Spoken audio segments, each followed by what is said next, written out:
Hola, ¿qué tal? Buenas noches, buenos días, buenas tardes. Bienvenidos a Día MSC desde el hermoso país llamado México.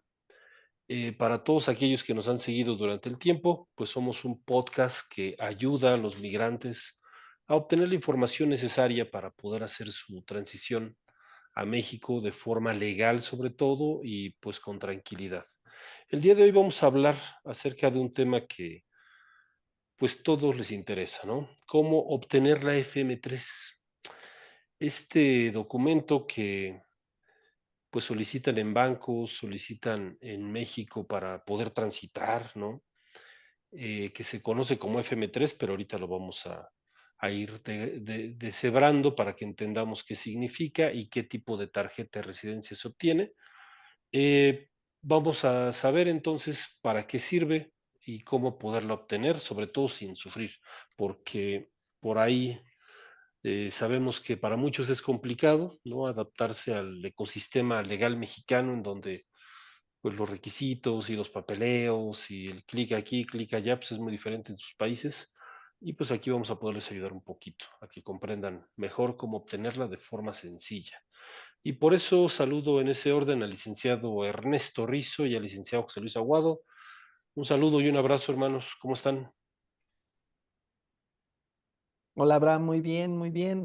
Muy emocionados de hacer de nuevo este podcast para revisar un tema que, vaya, es una pregunta recurrente con las personas que tienen intención de venir a México. ¿Cómo obtengo una residencia? Le llamamos, le llaman FM2, FM3.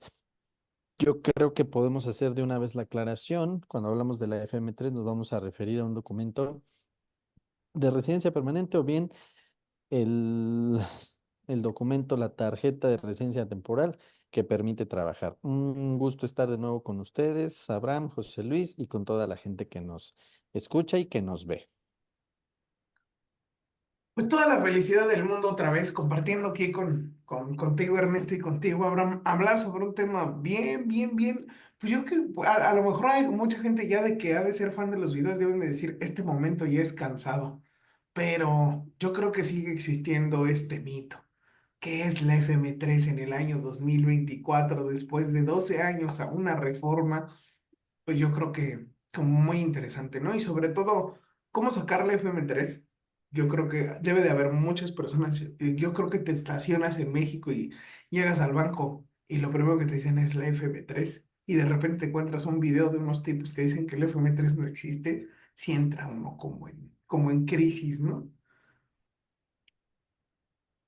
Muy bien, pues vamos a empezar a definir qué es una FM3, porque la FM3 está en el argot antiguo en donde la ley mexicana de población, ¿no? Ponía estos formatos. El formato FM1 pues era la solicitud de un FM2 y un FM3. La FM2 pues conllevaba un tema ahí como de inmigrante, no inmigrado, ¿no? Y FM3 inmigrante, inmigrado y cosas así que pues ya quedaron en desuso. Por lo tanto, ¿cómo podría definir, licenciado Ernesto, o licenciado José Luis, lo que hoy es la FM3? ¿A qué correspondería con los formatos anteriores al 2012? Yo creo que ya en este punto, ya Yo creo que después de es, discutir, perdón, Ernesto, adelante, date, adelante. explícanos. Iba a decir que yo creo que podemos comenzar haciendo la aclaración de FM, se refiere a formato migratorio. Y anteriormente hablamos del año 2011, de 2011 hacia atrás teníamos estas denominaciones, la FM1, la FM2, la FM3, que estaban contenidas en la Ley General de Población. Esta ley pues sufrió modificación estructural, prácticamente fue derogada en su totalidad y apareció la nueva ley de migración. Entonces, de allí surge eh, la necesidad de cambiar y de nombrar de forma distinta a los documentos. Ahora le llamamos tarjeta de residencia. Solo van a existir en realidad la tarjeta de residencia temporal, la tarjeta de residencia temporal estudiante, la tarjeta de residencia permanente, la tarjeta de visitante por razones humanitarias, ¿no? La forma migratoria múltiple, que es para un turista, y ya, nos podemos reducir a esos documentos, que pues yo creo que el símil o la equivalencia de la FM3 sería, pues actualmente la tarjeta de residencia permanente, ¿no, José Luis? Tal vez por allí también la temporal con permiso de trabajo, pero yo diría que se asemeja más a a una permanente, ¿no? Pues como tal, a ver, hay que entrar como bien lo dice Ernesto, ¿no? Está como esta parte de FM2, FM3. A ver, seamos claro. Lo que te busca, lo que va a pasar es esto. Y vamos a hablar como de realidades. Lo que el banco siempre va a buscar es que tengas residencia permanente. En los bancos hoy en día lo que te piden y sobre todo el tema bancario, que es el que más está dando problemas, es lo que te piden en residencia permanente. ¿Por qué? Porque hubo una actualización que tuvimos hace 2 años en materia de impuestos que hizo que los bancos se pusieran más las pilas con el tema de extranjeros. Entonces, hoy en día los bancos como tal lo que buscan es que tengas residencia permanente, o sea, para siempre, acreditar que estás vinculado a México. Ahora, realmente todas las demás instituciones siempre dicen FM2 y FM3. ¿Por qué? Porque lo que buscan todas las instituciones en general es que tengas literalmente un tipo de residencia, sea temporal o permanente, y que este documento cuente con un CURP para que puedas tener acceso a tu número de seguridad social y tengas acceso a tu registro federal de contribuyentes.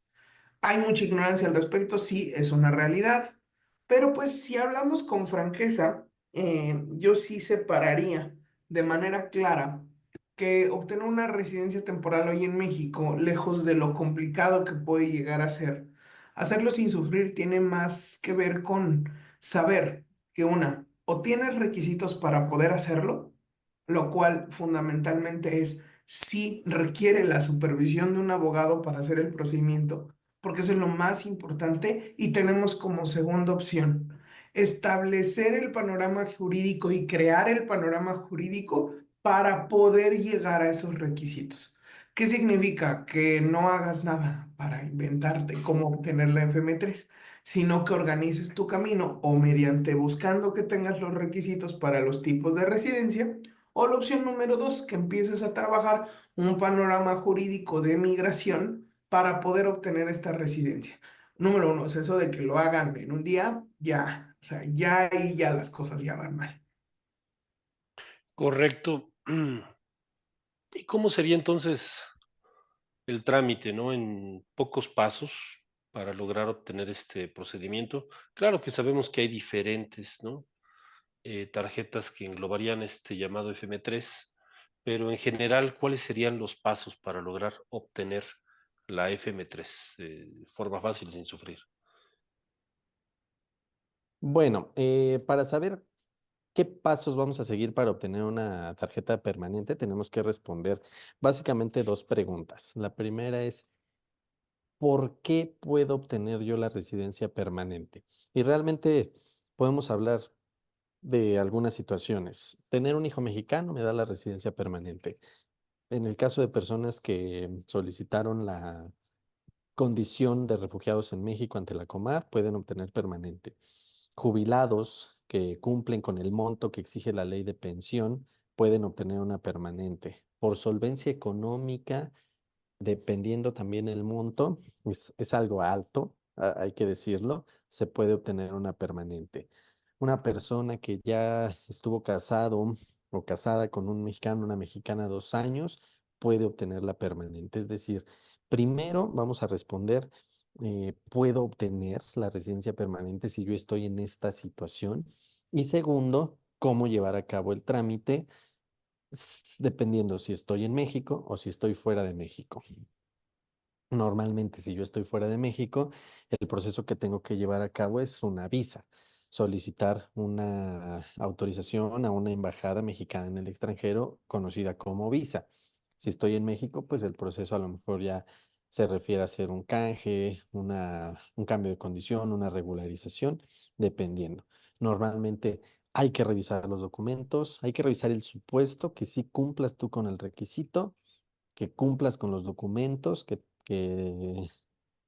se te piden para el tipo de trámite que vas a hacer, obtener una cita, acudir ante la autoridad y que la autoridad pues resuelva el darte una residencia permanente. Obviamente, insisto, esto es muy en general. Hay que analizar el caso específico. Abogado, llegan al despacho, ¿no? La pregunta, ¿cómo puedo obtener una residencia en México? Pues derivado de una serie de preguntas, vamos a analizar si la persona puede obtener una residencia permanente, una residencia temporal y en qué modalidad. Muy bien, entonces, ¿cuáles serían, para terminar este video, licenciado Solís Aguado, algunos tips que podríamos dar para obtenerla sin sufrir? Lo primero que siempre voy a recomendar como abogado migratorio, uno, asesórate y cuando te asesores siempre vigila que te hagan todas las preguntas de fondo. Segundo, siempre lleva todos tus documentos, por ejemplo, el tema de pasaporte, ten claro tus ingresos a México, ten claro si tienes familia en México, ten claro incluso tu ascendencia histórica dentro de México que podría arreglar incluso tus procedimientos. Ten claro si la persona, si hay una persona que te va a contratar en México, ten claro si tienes una pensión. O sea, lo más importante y como tips para poder obtener sin sufrir una tarjeta de residencia es que tengas clara toda tu documentación al momento de pedir una asesoría. No existe un medio para obtener una residencia de manera directa que no tenga consecuencias negativas después. Hijos falsos, matrimonios falsos, empresas ficticias cualquier otro tipo de procedimiento que le puedan llamar hoy en día colegas, porque lo llaman adopciones, lo llaman intermediación laboral, lo llaman outsourcing, lo llaman adopción, lo llaman matrimonio temporal. Lo llaman divorcio suspendido o le pueden poner N cantidad de nombres. La realidad es que entre más tú logres llevar documentación completa de manera legal y continua, vas a tener un resultado pues positivo y pues de antemano sería lo que yo recomendaría, tomar una buena asesoría para hacer un buen análisis. Muchas veces no necesitas, incluso, y lo digo francamente, no necesitas llevar un proceso con un abogado completo, pero lo más importante es tener una asesoría puntual, clara, completa, que te permita saber a dónde va a llevar tu procedimiento. Muy bien, pues si llegaste al final de este podcast, te agradecemos. Recuerda darle like, darle seguir, darle compartir, eso nos ayuda. Si te sirvió un poquito la información, ayúdanos un poquito. Y también pues acércate a las redes sociales que como siempre pues, van a aparecer por aquí. Ahí vas a poderlas encontrar con todas las redes sociales, Facebook, Instagram, ¿no? Ya tenemos TikTok, también ya tenemos Spotify, en donde seguramente están escuchando este audio aquellos que lo hicieron de este medio. Y pues les agradecemos la atención.